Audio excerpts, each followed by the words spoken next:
सहकार क्षेत्रातील महामेरू राजशेखर शिवदारे यांचा वीरशैव लिंगायत प्रतिष्ठानच्या वतीने सत्कार। कुंभारवेस येथील वीरशैव लिंगायत प्रतिष्ठानच्या वतीने शनिवारी सायंकाळी 6 वाजता श्री स्वामी समर्थ सूतगिरणीच्या चेअरमनपदी राजशेखर शिवदारे यांची 6व्या बिनविरोध निवड झाल्याबद्दल त्यांचा वीरशैव लिंगायत समाजातील मान्यवरांच्या हस्ते भव्य सत्कार करून शुभेच्छा देण्यात आली।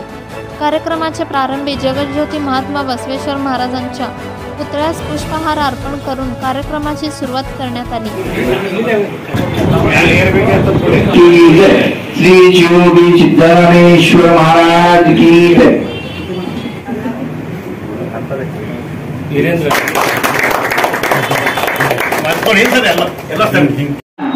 सुधीपण्या काकोटे यांच्या हस्ते अण्णांचं स्वामी समर्थ सूतगिरणीच्या नूतन संचालकपदी राजशेखर भरले, सोमनाथ कोळी, सतीश इसापुरे यांची निवड झाल्याबद्दल प्रतिष्ठानच्या वतीने सत्कार करून शुभेच्छा देण्यात आले। सदर प्रसंगी सिद्धेश्वर बँकेचे चेअरमन प्रकाश वाले, डॉक्टर प्रकाश घटोळे, वीरशैव महासभेचे राष्ट्रीय उपाध्यक्ष सुदीप चाकोते, सिद्धेश्वर देवस्थान पंच कमिटीचे संचालक बाळासाहेब भोगडे, नरेंद्र गंभीरे, केदारनाथ उंबरजे, एन.डी. जावळे, महेश अंदेली, केदार बिराजदार, वीरेंद्र हिंगमिरे, वीरशैव लिंगायत प्रतिष्ठानचे अध्यक्ष राजशेखर विजापुरे आदी मान्यवर व्यासपीठावर उपस्थित होते। यावेळी मान्यवरांनी राजशेखर शिवदारे यांच्यावरचे प्रेम, यांची कार्य करण्याची पद्धत व आतापर्यंत यांनी सहकार क्षेत्र, शैक्षणिक क्षेत्र, सामाजिक संस्था गेल्या कित्येक वर्षापासून यशस्वीरित्या पुढे नेत असताना राजशेखर शिवदारे यांची कार्य करण्याची पद्धत, सर्व संस्था चालवत असताना आपला समाज म्हणून कशा पद्धतीने सामाजिक बांधिलकी कशी जोपासली पाहिजे व अनेकांना मिळालेले त्यांच्याबद्दलचे अनुभव यावेळी मान्यवरांनी व्यक्त केले। बिनविरोध होण्याचं फार अवघडीचं काळ, कारण गेल्या लॉकडाऊनच्या अगोदर सूतगिरणी कायम तोट्यात चालत होतं। तिथं 2-3 कोट तोटा झालेला आम्ही बघितलेले। खरं तर हरले नाही, चिकाटीनं आपली संस्था कसं पुढे येईल ह्या उद्देशाने तरी भरपूर तिथं काम केलं तरी, आणि सूतगिरणी तोट्यातून फायदा झाला।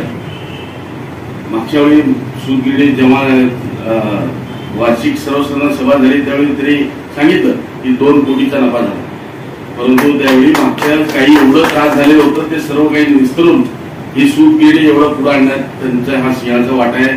सूतगिरणी तरी आपल्या अण्णांचं नाव कमी पडू द्यायचं नाही ह्या उद्देशाने तरी भरपूर तिथं काम केलेलं आहे आणि भरपूर काही त्यांच्या हातात संस्था आहेत। उदाहरणार्थ सिद्धेश्वर बँक आहे, ग्राहक भांडार आहे, शैक्षणिक संस्था आहेत। प्रत्येक इथं जाऊन बघा तरी प्रत्येक ठिकाणी चांगलंच काम केलं आहे। सगळ्यात महत्त्वाचं सांगतो, ह्या लॉकडाऊन मध्ये सगळेजण आपापल्या घरी बसलो, परंतु राजशेखर शिवदारे हे शेतात जाऊन आपलं शेत बोलवण्याचं काम केलं। आज शेती बघायला लोक जातात तिथं, कुठलंही असू दे, बांबू असू दे, कुठलं फळ नाही असू दे, कुठलंही फळ असू दे, सर्व झाडी लावलेले, सर्व काही सुगलाम तिथे केलेले आहेत। जे आज सोलापूर जिल्ह्यामध्ये ते बघण्यासाठी बाहेरच्या जिल्ह्यातले सुद्धा लोक तिथे येतात। हे खरं एक फार मोठी गोष्ट आहे सोलापूर जिल्ह्यासाठी, कारण शिवदारे हे फक्त राजकारणात नाही नसून सर्व संस्थे, शैक्षणिक संस्था असू दे, काही असू दे, तरी शेतकरी सुद्धा एक प्रगतशील शेतकरी आहेत असं म्हणण्यास सुद्धा काय वावड ठरणार नाही। कुठल्याही कार्यक्रमाला सामाजिक कार्य असू दे, शैक्षणिक कार्य असू दे, हे हिरिरीने पुढे असतात। आणि तिने आता महेश अंदेलीने सांगितले की त्यांचे शिक्षण प्रसारक मंडळातर्फे चालू असलेली शैक्षणिक संस्था, फार्मसी कॉलेज आहे, इतकं D pharm, B pharm, M pharm हे सगळे फॅसिलिटीज उत्कृष्टपणे तिथं उपलब्ध आहेत। प्रायव्हेट कॉलेज आपल्यात नसून सुद्धा त्यांची प्रगती एवढी चांगली की कर्नाटकचे विद्यार्थी सुद्धा तिथे पास होतात आणि फार नावाजलेली ती संस्था आहे। ग्राहक मंडळाचं सुद्धा त्यांनी जनता भांडाराचे चालू केलेलं आहे, ते विदू शिवदारे साहेबांनी चालू केलं होतं, नंतर यांनी मेंटेन केलेलं आहे। अतिशय आता सुपर मार्केट वगैरे फार झाले, पण त्या काळात सोलापुरात एकमेव सुपर मार्केट होतं की जिथं सर्व वस्तू नाममात्र किमतीमध्ये आणि चांगल्या क्वालिटीत मिळत होते। कौतुकास्पद गोष्ट आहे। आणि शिवाय मला जेव्हा काही अडचणी येतात, म्हणजे आता उदाहरणार्थ साहेबांची मुली अमेरिकेत आहे, माझी मुलगी जेव्हा अमेरिकेत जाणार होती मी तेव्हा त्यांचा सल्ला घेतो की एवढे लहान मुली चालेल कसं होणार आहे, ते आपोआप शाण्या होतात, काय काळजी करू नको। म्हणजे एक मदतीचा हात, एक पाठीवर मारलेली थाप मी आयुष्यभर विसरणार नाही जे काय आम्ही सल्ला घेतो ते आम्हाला आदर्शवत आहेत आणि ते कधी मोजून म्हणजे काहीतरी लपून छपून किंवा काहीतरी काटकसरीने बोलणं असं काही नाही आहे. जे आहे ते स्पष्ट तोंडावर बोलतात, नेहमी हसतमुख असतात. कुठल्याही व्यक्तीला मदतीचा हात जे त्यांच्याकडे शक्य आहे ते नेहमी करत असतात. आणि ह्या सर्व यशामध्ये आता समर्थ सूत मिल सुद्धा ते 99 पासून चेअरमन आहेत. 23 वर्ष ते चेअरमन आहेत. ही भूषणास्पद गोष्ट आहे. कुठलीही संस्थामध्ये चेअरमन बदलतात, संस्थाचे काही घटना चेंज होतात, पण हे ज्या पद्धतीनं आता बिनविरोध निवडून आले ही त्यांची यशाचीच पावती आहे. त्यांच्या ह्या सर्व कामगिरीला आमच्या वीरशैव प्रतिष्ठानतर्फे माझ्यातर्फे मी त्यांना शुभेच्छा देतो. शिवदार यांच्याबद्दल सांगायचं म्हटलं तर आता मला वाटतं गंभीर मला म्हणले की राजकारणात मागं राहिले. ते मागं राहिले त्याच्यासाठी काय तत्वाबरोबर त्यांनी तडजोड केलं नाही. आजही दक्षिणमध्ये राजशेखर शिवदार यांचं नाव असतील एक वेगळं त्यांनी कसं असतंय एम्पायर मी नेहमी म्हणत असतो. बच्चनच्या खाली अभिषेक बच्चन तयार होऊ शकत नाही. सचिन तेंडुलकरच्या खाली अर्जुन तेंडुलकर तयार होऊ शकतो. हे बाबुराव चाकोते असतील, विभू शिवदार यांना एवढं मोठं वृक्ष आहे. आम्ही किती काम जरी केलं तरी ते त्याच्यासमोर छोटंच वाटतं. ते चाकोते पिढी असू दे किंवा शिवदार यांचं असू दे. आणि सूत मिलचं सांगायचं ते खरंच इतकं अवघड काम आहे. आपल्या शरद सूतचं तुम्हाला माहित असेल ते एवढे चांगल्या पद्धतीने घेऊन चाललेले आहेत, ते अभिमानास्पद आहे. खरं बघायला गेलं तर आज समाजचं मला वाटतं एक कारखाना एक असं आपलं बँक एक आणि हे सूत मिल एक आहे. असे 3च असं सहकार क्षेत्र आहेत की जे आपल्या समाजचं हक्काचं वाटतंय. त्यामुळे शिवदार यांना चेअरमॅन झालं तर मला वाटतं की मी चेअरमॅन झालो. हे आपलं समाजाचं एक गुण आहे. निश्चितच त्यांनी काही पुढच्या काळात काय त्यांचा आदेश असेल आम्ही ते मानून घ्यायला तयार आहे. आणि सोलापूर सहकारी ग्राहक असो गेल्या 48 वर्षापासून सोलापुरात शिवदार यांनी पहिलं ग्राहक भांडवल स्थापन केलेलं. आज 48 वर्ष अविरतपणे ग्राहक भांडवल सुरू आहे. अत्यंत चांगल्या पद्धतीनं थोडस कमी का होईना मात्र चांगली संस्था सुरू आहे. म्हणजे आज या सगळ्या संस्थेवर राजशेखर शिवदार आपली एक वेगळी छाप पाडून आपली एक वेगळी चांगली आदर्श कार्यपद्धतीने काम करत आहेत. हे सगळ्या आपल्या सर्व कार्यकर्त्यांना अभिमान वाटणारी गोष्ट आहे. मी पुन्हा एकदा काय सूतगिरणीवर ज्यांची 6व्यांदा चेअरमन म्हणून निवड झाली ते आपल्या सर्वांचे नेते आणि या वीरशैव समाजाचं भूषण माननीय राजशेखरजी शिवदार यांचा सत्कार आपण आयोजित केला आहे. मला असं वाटतं की सत्कार हे एक निमित्त असतं. एकत्र येऊन विचार मंथन झालं पाहिजे आणि ज्या काही समाजात चांगल्या घटना घडतात त्याचा एक आनंदोत्सव सुद्धा साजरा केला पाहिजे. आणि ते सातत्यानं वीरशैव लिंगायत प्रतिष्ठानच्या माध्यमातून होत आहे ही अतिशय अभिमानाची आणि कौतुकाची बाब आहे. तर हे सगळं करत असताना अजून एक 2-4 गोष्टी ज्या ह्या व्यासपीठावर मला बऱ्याचदा सांगाव्या वाटल्या पण राहून गेलं काही कारणानं त्याही सांगतो. आणि ते सांगण्यापूर्वी ज्यांच्या सत्कारानिमित्त आपण सर्वजण इथे एकत्र जमलोय त्यांच्या वाटचालीवर आता डॉक्टर प्रकाश सर बोलले, महेश बोलले आणि येणारे वक्तेही बोलतील. कौतुक सगळ्यांनाच त्या कार्याचं आहे, त्या कर्तृत्वाचं आहे. पण हे कौतुक करत असताना कौतुकाचे कितीही पात्र असले तर त्यांनी जे कष्ट घेतले ते कष्ट तुम्ही आम्ही विसरता कामा नये. यश हे आपण सगळेच लक्षात ठेवतो पण याच्यासोबत केवळ मार्केट कमिटीच्या बाबतीत जे काही घडलं त्याचा राग, त्याचा द्वेष, त्याची ईर्ष्या त्यांनी कधी केली नाही, आपणही कधी केली नाहीये. पण त्यासाठी काय करावं लागेल, समाजाचं एक अभिसरण होऊन पुनश्च ही माणसं त्या उच्च पदस्थ कशी पोचली पाहिजेत याच्यासाठी तुम्ही आम्ही विचार करण्याची वेळ आहे. स्वातंत्र्यपूर्व काळानंतर ज्या काही संघटना संस्था स्थापन झाल्या त्याच्यात आत्ताच माहिती म्हटल्याप्रमाणे चाकोते अण्णा असतील, शिवदार अण्णा असतील त्या आणि आप्पासाहेब काळाती असतील त्या त्रयींचं कर्तृत्व जे आहे ते काळातीत आहे. अनेक संस्था त्यांनी ज्या उभा केल्या त्या आजही उचित अवस्थेत आहेत आता म्हटल्याप्रमाणे. पण हा वारसा असाच चालू राहणं, त्यांच्या पुढच्या पिढीला आपण सर्वांना स्नेह देणं, त्यांना सहकार्य करणं ही तुमची आमची नैतिक जबाबदारी आहे. आणि ह्या संस्थांमध्ये कुठे राजकारण येऊ नये मित्रांनो. ज्या पद्धतीनं मी गेली 15 वर्ष बघतोय, 3-4 इलेक्शन स्वामी समर्थची बघितली ज्या पद्धतीने ते हाताळतात एवढा राजकीय दूरदृष्टीपणा महाराष्ट्राच्या स्तरावरही ही आताची मंडळी दाखवत नाहीये.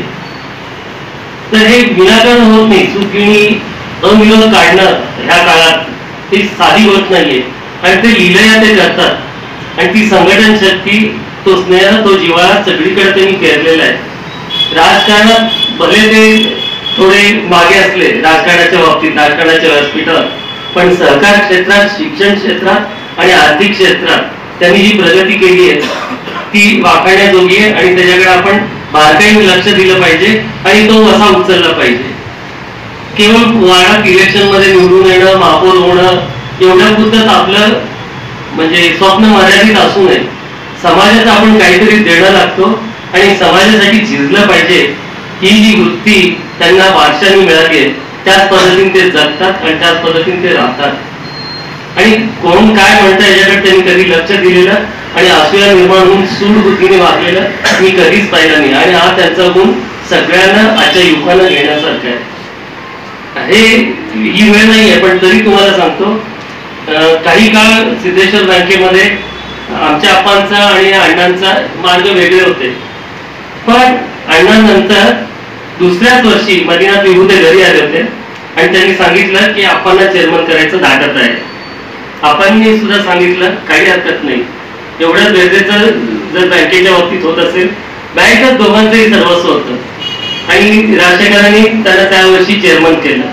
ह्या पद्धतीनं समाज जीवनात वागायचं असतं हा एक आदर्श त्यांनी घडून दिला.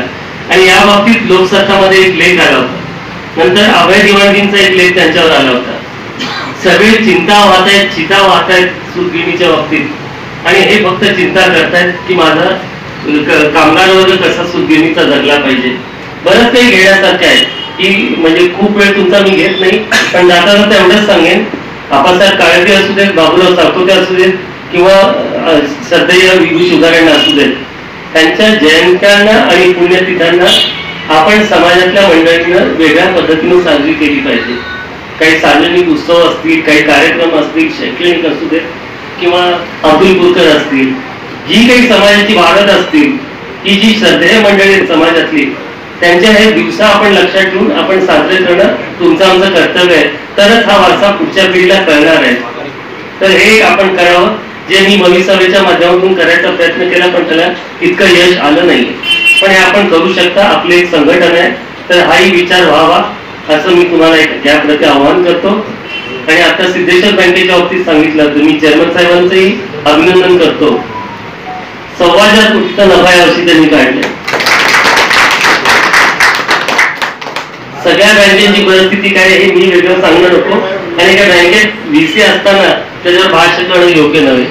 पण अतिशय काटकसरीने आणि कर्ज वसुलीच्या बाबतीत कर्ज देणं हे काम आम्ही करत असतो, पण कर्ज वसुलीचं काम चेअरमन साहेब करत असतो. चेअरमन साहेब कर्ज करतो, वसुलीचं काम आपण करतो. त्याच्यामुळे बँक एकदम सुस्थितीत आहे. आणि ते सांगत असताना काही गोष्टी आपल्या सांगू नये म्हणतात, पण हे समाजाचं व्यासपीठ मी सांगून टाकतो. कधीही आजपर्यंत हे प्रकरण करा किंवा हे करू नका असा आदेश आणि त्याच्यामुळेच हे सगळं विकास दिसतोय. आणि प्रत्येक बाबतीत ते तसंच आहे. सूतगिरणीच्या बाबतीत जेव्हापासून सूतगिरणीला अडचणी निर्माण झाल्या तेव्हापासून बँकेची गाडी, बँकेचा ड्रायव्हर, सूतगिरणीचं ड्रायव्हर, गाडी, डिझेल एकही वस्तू ते वापरत नाहीत, भत्ता सुद्धा घेत नाहीत. त्या गोष्टी सांगायच्या नसतात, पण हे आदर्श आपल्या कृतीने ते घालून दिले. हे कौतुक नाहीये, ही वस्तुस्थिती आहे. त्याच्यामुळं अशी व्यक्तिमत्व समाजात निर्माण होत झाली पाहिजे. त्या पद्धतीनं आपण आपल्या मुलाबाळांना एक संस्कार दिले पाहिजेत असं वाटतं. शेवटी पुनश्च एकदा सूतगिरणीच्या चेअरमनपदी त्यांची निवड झाली, त्याबद्दल त्यांच्या समवेत असलेल्या प्रत्येक संचालकाचं मी मनपूर्वक अभिनंदन करतो.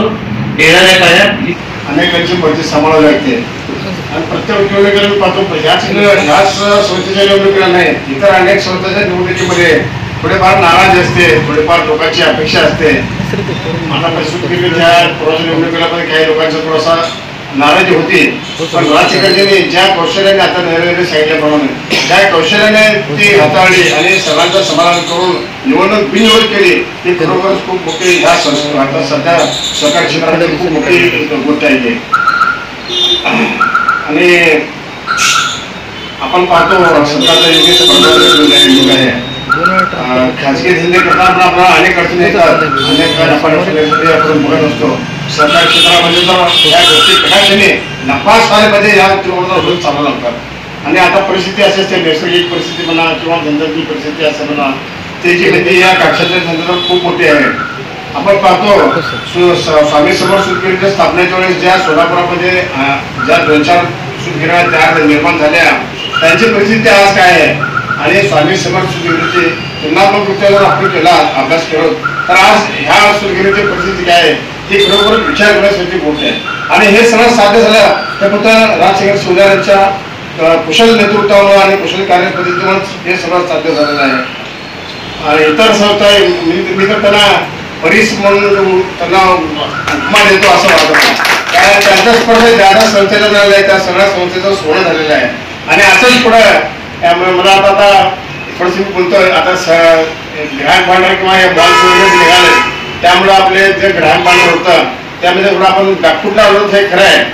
या दृष्टिकोनातून आपल्याला त्याच्यामध्ये जास्त काय प्रगती करता येते, सुधारणा करून काय करता येतं का, या दृष्टिकोनातून आपण समाजाच्या माध्यमातून आणि राजशेखरजींच्या मार्गदर्शनाखाली आणि त्याही संस्थेमध्ये काय प्रगती करता येते का, या दृष्टिकोनातून पावलं उचलायला पाहिजे, प्रयत्न करायला पाहिजे.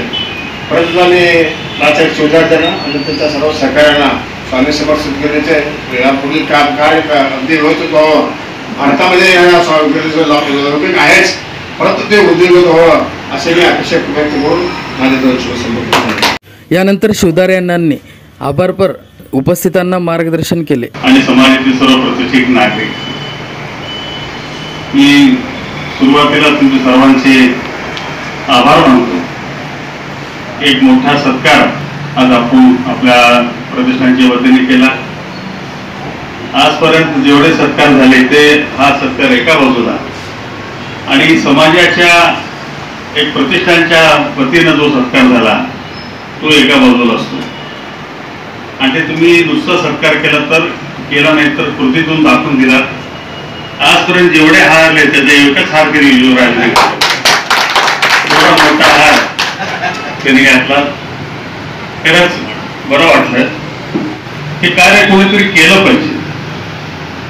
सुरुवातीला आपल्या सर्वांच्या ह्याच्यामध्ये उल्लेख आला की कैलासवासी आप्पासाहेब काराडे असतील, कैलासवासी शिवदार असतील, बाबुराव चाकोते असतील, ही ह्या सोलापूर शहरामध्ये जिल्ह्यामध्ये समाजाचं नेतृत्व करतो. आणि जोपर्यंत ही मंडळी होती तोपर्यंत इतर कुठलाही समाज तुमच्याकडे डोळे वटारून बघत.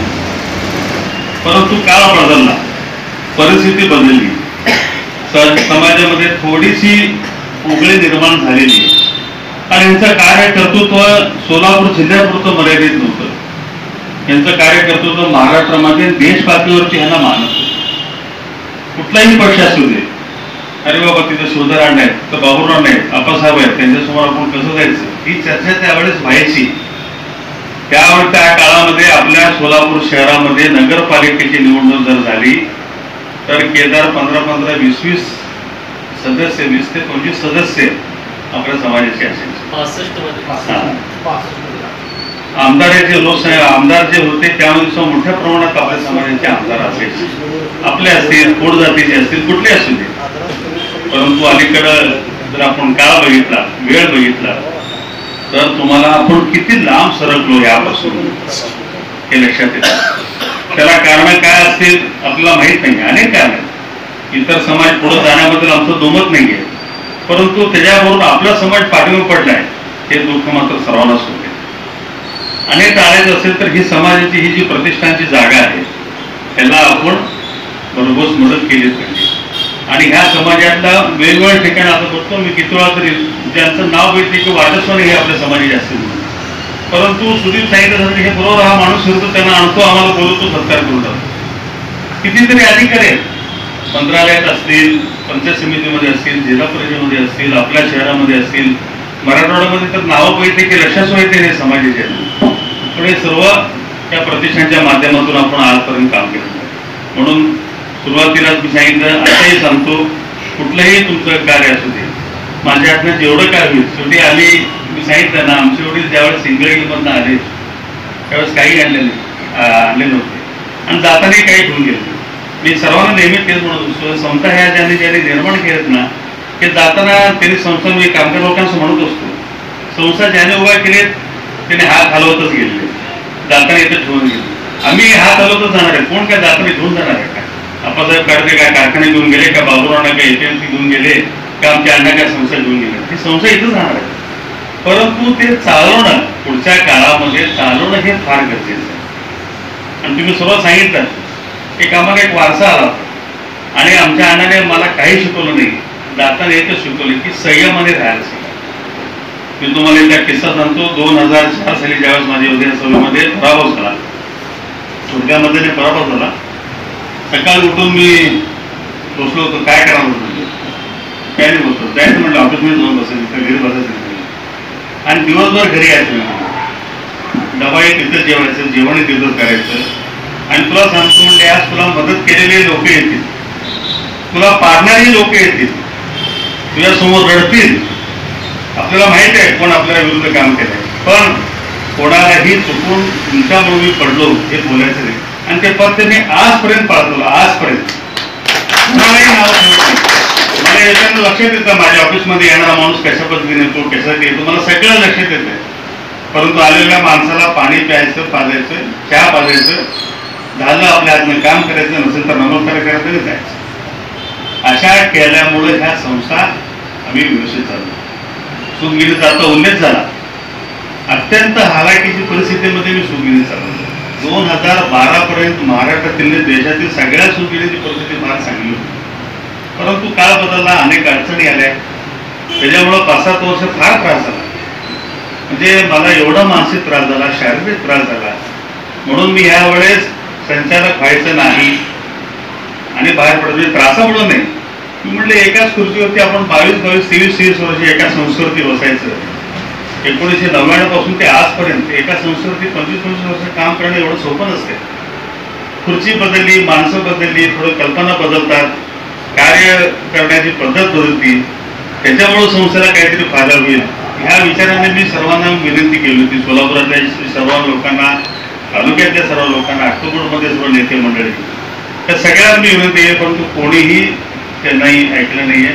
शेवटी मला बळबळ नॉमिनेशन भरवले आणि विड्रॉच्या दिवशी तुम्हाला सांगतो, मला चेंबरमधनं बाहेर पडू दिली. पहिल्यांदा यादी जाहीर करायचं, नंतर बाहेर जायचं. पुन्हा चेअरमनच्या दिवशी मी सर्वांना सांगितलं की बाबा नको, आपल्या दुसरं पण नाही म्हणजे कोणी ऐकत नाही. ठीक आहे, हे जबाबदारीचं काम आहे. सगळ्या संस्था चालवणं सोपं आहे, पण सूतगिरणी चालवणं एवढं सोपं नाही. आणि मी फार जवळनं बघितलं आणि एकच उद्देश ठेवलेला आहे. मला माहित आहे महाराष्ट्रामध्ये किंवा सोलापूर शहरामध्ये जर तुम्ही बघितला, सोलापूर अक्कलकोट पासून जर तुम्ही बघितला, ह्या 7-8 वर्षामध्ये आमच्या नंतरच्या सूतगिरण्यांसह सर्व बंद पडले. अनेक अडचणी आहेत. केवळ सद्विवेक बुद्धी की उठत नाही आणि ते बसू द्यायचं नाही, म्हणून मी रात्रदिवस काम करतो. दुसरं काही नाही. माझे मोबाईल रात्रभर माझे मोबाईल चालू असतात. मी चकाट झाले की मला रात्री मोबाईल 2 वाजता, 2:30 वाजता, 3 वाजता कधी येतात. काहीतरी झालं, लाईट बंद पडली की 2:30-3 वाजता फोन येतो. मध्ये एक असंच आम्ही श्रीशैलला गेलो होतो, रात्री 2:30 वाजता फोन आला. आमचे मित्र बरोबर होते, सगळ्यांबरोबर फोन उचलतो, निरोप आला की असाच आमचा क्लार्क लाईटवेला असं बाहेर पडला, तर त्याला साफ करून तो वारला म्हणून. बरं त्याला वंडायचं म्हणजे दवाखान्यात जाऊन. पुन्हा अर्ध्या 2 तासांनी, पुन्हा 1 तासाने पुन्हा फोन आला. एक मुलगा वारलेला बघून, साफ झालेलं बघून त्याची आई वारली. म्हटलं दवाखान्यात घेऊन जावं बघूच म्हणलं. म्हणजे असे प्रसंग येतात. 2-3 महिन्यापूर्वी अचानक रात्री 3 वाजता मोठं शॉर्ट सर्किट झालं. मेन लाईन, ST लाईनचं कनेक्शन चुकून आमच्या बरोबर मिलच्या DP-मध्ये आलं, पूर्ण लाईन करावी. पहाटे 3 वाजल्यापासून पळापळी सर्वांची, आमची पळापळी, अधिकाऱ्यांची पळापळी, यांना फोन त्यांना सांगायचा उद्देश काय, हा धंदा एवढा सोपा नाही. आणि इथून 25 किलोमीटर येईल मी, काही झालं तर पळत जायचं. आणि अशा परिस्थितीमध्ये केवळ एकच उद्देश, कामगार लोकांचे हाल फार खराब होणार. सभासदांचे आम्ही जेवढे पैसे घेतले होते शेअर भांडवल म्हणून त्या सगळ्यांना 500 रुपयाच्या शेअर्सना आतापर्यंत 900 रुपये परत दिले. म्हणून त्यांचं काही नुकसान होणार नाही, फक्त कामगार लोकांचं नुकसान होईल आणि बँका अडचणीत येतील. आणि एवढंच उद्देश ठेवून काही झालं तरी म्हणजे कितीतरी प्रयोग केले, शिफ्ट बंद करून बघितली, एक दिवस सुट्टी देऊन बघितली. आता तर फार विचित्र परिस्थिती. आता कापूस बाजारात नाही आहे. कापसाचे भाव गेल्या वर्षी 40,000 45,000 रुपये घेतले, आज 1,10,000 रुपये कापूस मिळत नाही बाजारात पैसे. मग कामगारांना काय करायचं? मग हळूहळू त्यांना जो कापूस आहे थोडं फार दिवस चालवण्यासाठी एक शिफ्ट बघायची, काही प्रोडक्शन कमी केलं. आता तर निर्णय घेतला बोर्डाने की अजून दिवस सुट्टी द्यायचं. असं करत करत जेवढं शक्य आहे तेवढं वाढवत आहे. कारण आमचं नवीन सीझन सुरू होणार आहे डिसेंबर महिन्यामध्ये. आज अजून जुलै, इथून 5-6 महिने कसं चालवायचं मलाच भीती वाटायला. परंतु स्वामी समर्थ आहेत, सिद्धेश्वराची कृपा आहे आणि दोन्ही अण्णांचा आशीर्वाद आम्हाला आहे. काहीतरी डोकं रडवतो, काहीतरी करतोय. आणि सगळं संचालक मंडळाचा, कामगार लोकांचा माझ्यावरती खरंच फार विश्वास आहे. त्यांना माहिती अण्णा आहेत ना भाऊ.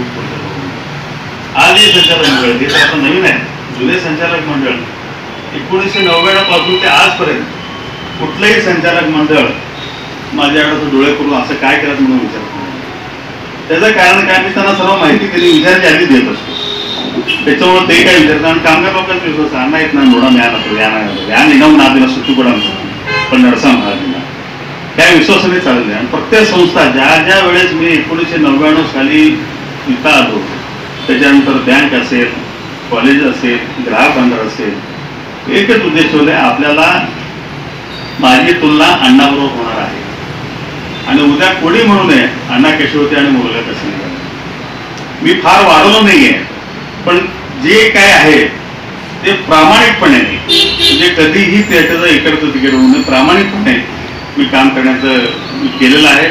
आणि त्याचं मला समाधान आणि तुमचं सर्वांचं प्रेम, तुमचं सर्वांचे आशीर्वाद, तुमचं सर्वांचं मार्गदर्शन आम्हाला वेळोवेळी मिळतात. कधीही कॉलेजच्या बाबतीत असेल, ग्राहक सिद्धेश्वर बँकेत किती तर निवडणुका बिनविरोध झाल्या होत होतं. तम्मा मालक असताना अण्णा बाबूराव अण्णा त्यांच्यामध्ये थोडासा वाद होता. परंतु हे ज्यावेळेस तिघी मंडळी निघून गेली, बाबूराव अण्णाही गेले आणि अण्णाही गेल्यानंतर नरेंद्र सांगितलं बरोबर आहे. मी मालकाकडं मी आणि मल्लीनाथ युवती गेलो. म्हणलं पहिल्यांदा फोन झाला नाही, मी येतो म्हणलं घरी. म्हटलं मला तुम्हाला हळद शर्मा म्हटलं असं कसं काय करतात, तुला पाणी काय देणार? म्हणजे नाही म्हटलं तुमचं कोणाचे भांडण होतं म्हटलं बाबूरावाची आणि सुधारणाची, ते आता दोघं गेले म्हणजे तुमचं माझं काय भांडण. आणि मग त्यावेळेस आम्ही चर्मन केलं. तुम्हाला अक्षरशः त्या दिवशी संध्याकाळी मला 4-5 पत्रकारांचे फोन आले आणि दुसऱ्या दिवशी पेपरमध्ये बातमी आली. मी म्हटलं मालक असू दे, फक्त इलेक्शन पुरतं ते आमच्या विरोधात होते. इलेक्शन झाल्यापासून ते सिद्धेश्वर बँकेत 5 वर्षापर्यंत कधीही बोर्डामध्ये बँकेच्या विरोधात त्यांनी कुठलंही कामकाज केलं नाही. असेल काही विचार असतील, त्यांचे विचार वेगळे असतील, आमचे विचार वेगळे असतील, परंतु बँकेच्या विरोधात त्यांनी कधी कामकाज केलं का? बँकेला कधी अडचणीत आणलाय का? नाही. मग तो विरोध कशासाठी नाही? ते म्हटले तुम्ही पहिल्यांदा असतील म्हटले की विरोधी पक्ष आले आणि त्यांना तुम्ही सर्वून केलं. आणि त्यावेळेस माझ्या म्हणलं तुमचं 40 वर्ष झाल्यामुळे तुम्ही संचालक आहात, तुम्हाला ह्या खुर्चीवरती बसवायचे, मानपान करायचे आणि नंतर रिटायर व्हायचे. त्या शब्द सांगितलं त्यांना. आणि पुढच्या वेळेस नरेंद्रला मी माझ्या फॅमिलीमध्ये घेणार असं सांगून मी त्यांना सांगितलं. अशी कितीतरी उदाहरण. पण हे सर्वांनी आपण केलं पाहिजे. इलेक्शन एका दिवसाची असते, फार महत्त्वाची नसते. म्हणून तर मला असं जे काढत साहेबांना अक्कलकोटचे लोक सर्व देशामध्ये आमच्या पाठीशी उभा कुठलाही पक्ष राहू दे तिथं ते कधी आम्हाला विरोध करत नाही. दक्षिण कोल्हापूरमध्ये सुद्धा आहेत, पण अक्कलकोटमध्ये सगळे नेते मंडळी सुधारणे काढण्याबद्दल आम्हाला काही बोलायचं नाही. हे तर मिळवायचं आहे. अहो संस्था चालू ठेवणं, लोकांना कामकाजामध्ये भाग घेणं. आज माझ्याकडे डिप्लोमाचं सांगितलं 60 विद्यार्थी होते, आज माझ्याकडे 2200 विद्यार्थी आहेत. माझ्याकडे KG पासून ते PhD पर्यंत कुठलंही शिक्षण घ्या. इंग्लिश मिडियम आहे, त्याच्यानंतर आर्ट्स कॉमर्स सायन्स आहे, बायोटेक्नॉलॉजी आहे, MPharmacy आहे, ज्युनियर कॉलेज आहे, सगळे. पण सर्व व्यवस्थित चालू. आपण समाजाचं काहीतरी ऋण घ्यायचं आहे, ऋण फेडायचं आहे. ह्याच भावनेने आम्ही आजपर्यंत काम करतो आणि तीच प्रेरणा या आपल्या प्रतिष्ठानच्या माध्यमातून आम्हाला मिळत आहे. म्हणून पुढच्या काळामध्ये जे काही आहे आपण सर्वांनी मिळून करायचं. तुम्हाला काय असेल मदत आमच्याकडनं संस्था फार आता सांगितलं की वीरशैव डिमार्ट किंवा मार्ट करायचं बसूयात ना, तरी चांगली कल्पना आहे. कारण आम्हाला वाईट अनुभव आलेला आहे. आता ग्राहक भांडारांना आम्हाला सुरुवातीला 60-70,000 फार मोठे कॉम्प्रेशन केली. त्याच्यानंतर डिमार्ट आलं, त्यांची खरेदी मोठ्या प्रमाणात असते, त्याला आम्ही कमी पडतोय. आम्ही थोडे डिस्काउंट देऊ शकत नाही आणि सर्व गिराईक डिमार्टकडेच पळत चालले कारण तिथे डिस्काउंटही मोठ्या प्रमाणात. तेवढे डिस्काउंट आम्ही करू शकत नाही. पण आपण जर असं विचार केला डिमार्टला जर कॉम्पिटिशनसाठी करायचं तर एकदम मोठं करून जाऊ ते काय 10-20 कोटी रुपये जातील गोळा करून पैसे लोकांकडे. चांगली कल्पना तरी मांडली, त्याचाही तुम्ही विचार करा. त्याचा काहीतरी अशी बैठक बोलवा, आम्हाला बोलवा, आम्ही येतो, आमचे जे अनुभव आम्ही तुम्हाला सांगतो. मंडळी होईल, फक्त जागा मात्र देव मोठी पाहिजे आपल्याकडे. तसंही करता येईल, काही हरकत नाही आहे. कारण आपण एक वीरशैव भवन बांधतोय की कधी फार दिवसापासून न होणारं काम झालं ते आपले सोलापुरात आणि अनेक असे आपण उपक्रम आपण करतोय. त्याच्यापेक्षा हे जे काम आहे हे फार महत्वाचं काम आहे आणि जर त्या पद्धतीनं झालं तर महाराष्ट्रामध्ये नाही देशामध्ये पहिला क्रमांकाचं एक वीरशैव भवन झालं. तसंच वीरशैव मार्ट तयार करता येईल. अशी कल्पना इथं बसल्यानंतरच सुचतात. आम्ही आमच्या ऑफिसमध्ये बसलो, वारे साहेब तिकडे बसले, नरेंद्र तिकडे गेले, डॉक्टर बसले दवाखान्यात, केदार बसले कांदा विकत, तिथं बसवलं आणि मी तयार आहे. मी म्हणून तर मी सर्वांना म्हणत होतो मला थोडंसं या खुर्चीवर बाजूला काढावं म्हटलं. मला अजून बाहेर भरपूर काम करते. खुर्चीवर बसले की हालचाल सुरू राहते काय सारखं 24 तास नुसतं सुरू झाली होतं. तिथं मी जर बाहेर पडलो असतो ना तुम्हाला इथंच मी बसतो सुरू आणि भरपूर काम आहे. मला थोडंसं हे पळापळीमध्ये थोडं वेळ मिळत नाही. मला शेती बघायला लागते, कॉलेज बघायला लागतं, बँकेचं आहे, घरचं आहे, एकटाच आहे, मनदान शिवाय म्हणून माझा नाईलाज आहे. पण मला वेळ दिला, तुम्ही मला सांगितलं ना ह्या वेळेस हे आपण दुसरं चर्चा करू, मी यायला तयार आहे. कुठल्याही कार्यक्रमाला बोलून मी यायला. आणि अजून एक त्याने अपेक्षा केली, मी तुम्हाला सांगितलं सुरुवात की समाजासाठी राजशेखर सुधारे कुठे करू शकणार. कारण मला वडिलांनी असू दे, पैसा कमी जास्त असू दे, मला समाधान फार आहे. माझी दोन्ही मुली, एक मुलगी अमेरिकेत आहे, दुसरी मुलगी डॉक्टर करायला आहे, पाठीमागं कोणी नाही आहे, मी एकटाच आहे. जाताना सर्व तुम्हालाच घेऊन जायचं हे काय. आणि माझी तर मुलगी 2 वर्षापूर्वी म्हणाली होती की तुम्हाला काय दानपान करायचं असतं तर घेऊन टाका, काय ट्रस्ट करायचं असतं त्या 2 बॅगा घेऊन तुम्ही अमेरिकेला या म्हणाली होती. तिथंच राहावं निर्माण. म्हणून तुम्हाला आठवत असेल तेव्हा शिवानो आपलं शिवदासमध्ये कार्यक्रम झाला, आपल्याला ते कार्यक्रम करायचं होतं, अधिवेशन करायचं होतं. मी तुम्हाला तेव्हाच म्हणालो होतो की माझं कॉलेज समोर देतो, तुम्ही तिथं कार्यक्रम करा. त्यातला अजूनही जण कोणतं म्हणाला नुसता कार्यक्रम जागा का देता, कार्यक्रमाची जबाबदारी पूर्ण घ्या म्हणजे. म्हटलं जबाबदारीच नाही, म्हटलं जे काय द्याल ते मी घ्यायला करा म्हणजे. कारण आम्ही येताना काय म्हणून जाताना काय घेऊन जाणार, जे काय ते समाजाला घेऊन जाऊत ना. म्हणून पण एकदम देणार ना हळूहळू नाळे गेला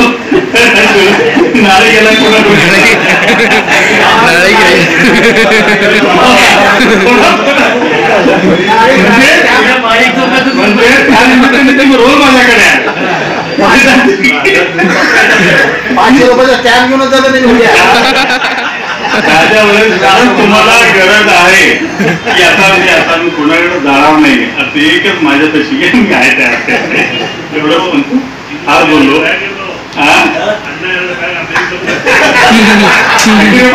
बाकडे बाब काय